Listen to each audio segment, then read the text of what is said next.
Subscribe करें श्री चिन्मयानंद बापू जी के YouTube channel को और हमारे वीडियोस को सबसे पहले देखने के लिए बेल आइकॉन को दबाना न भूलें। एतस्माद् परम किंचित मनः शुद्धि न विद्यते। हमारे यहाँ देखो दो ग्रंथ ऐसे हैं, रामायण और श्रीमद् भागवत। आप सभी रामायण पाठ करते रहते हैं, आप सभी को मालूम है। रामायण और श्रीमद् भागवत ये दो ग्रंथ ऐसे हैं जो बड़े महान हैं।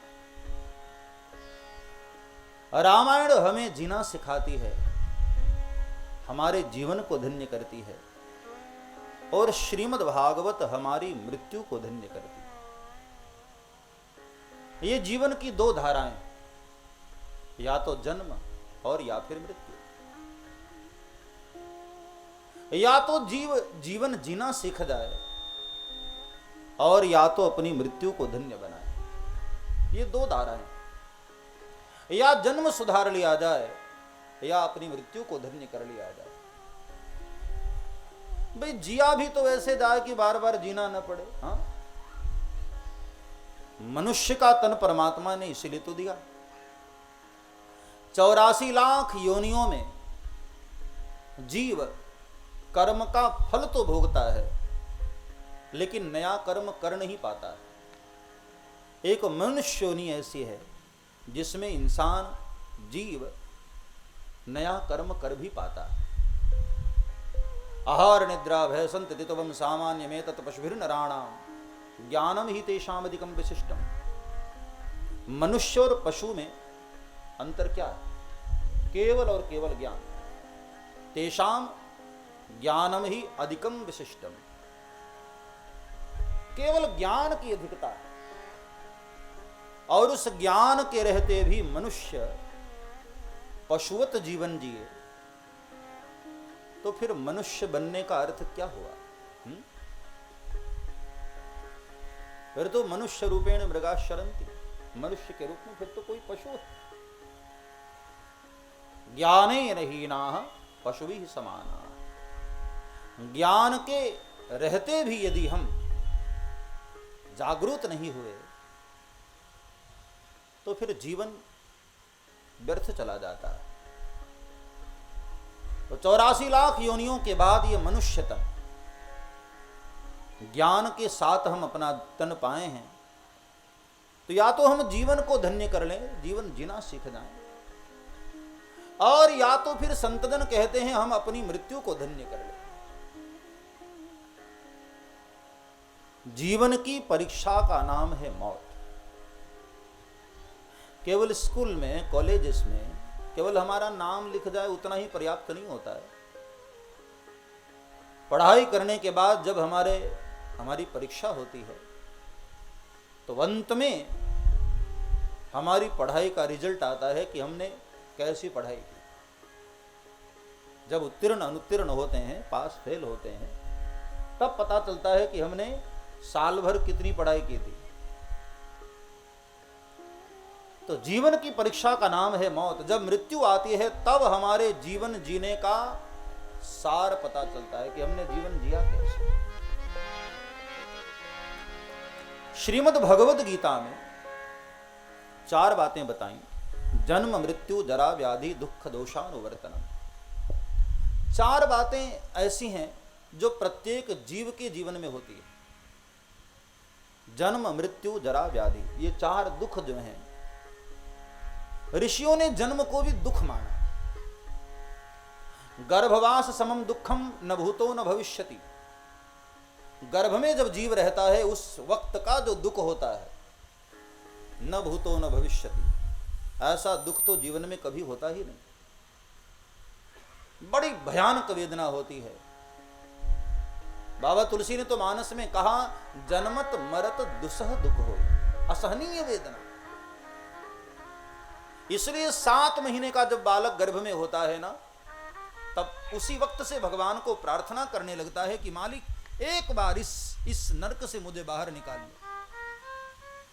मैं वादा करता हूं मालिक, फिर जीवन में कभी हम भूल नहीं करेंगे, गर्भ में ना आएंगे, क्योंकि बड़ी भयानक वेदना होती है।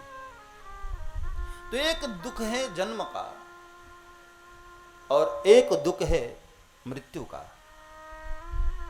जैसे एक बिच्छू डंक मारे, कितनी भयानक पीड़ा होती है।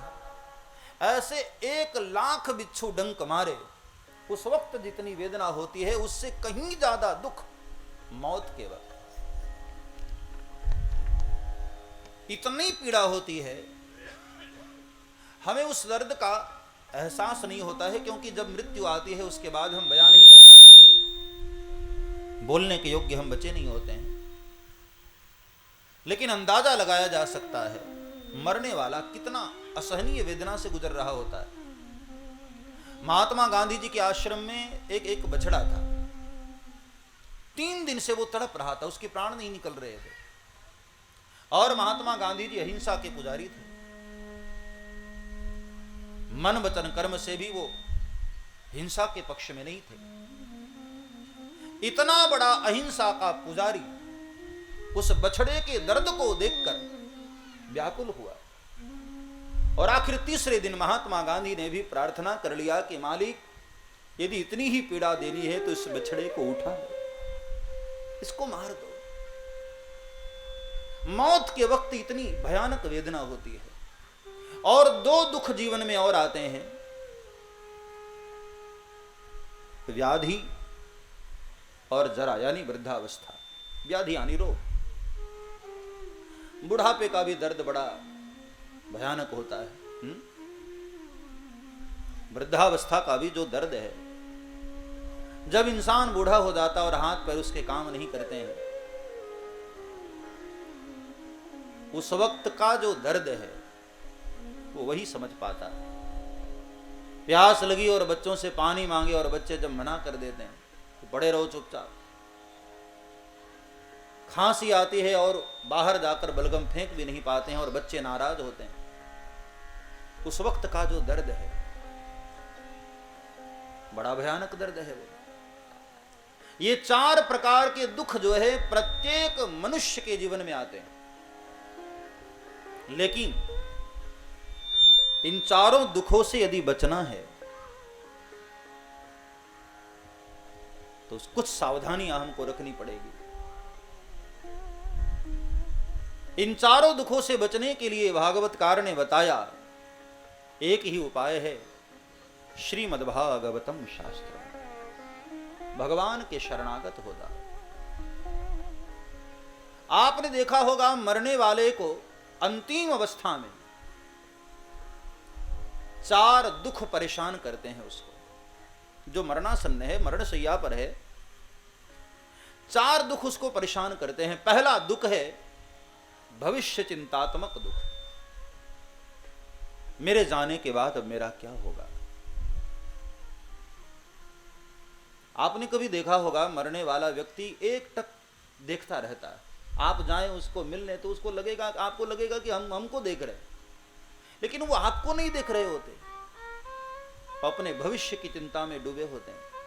सब्सक्राइब करें श्री चिन्मयानंद बापू जी के YouTube चैनल को और हमारे वीडियोस को सबसे पहले देखने के लिए बेल आइकॉन को दबाना न भूलें।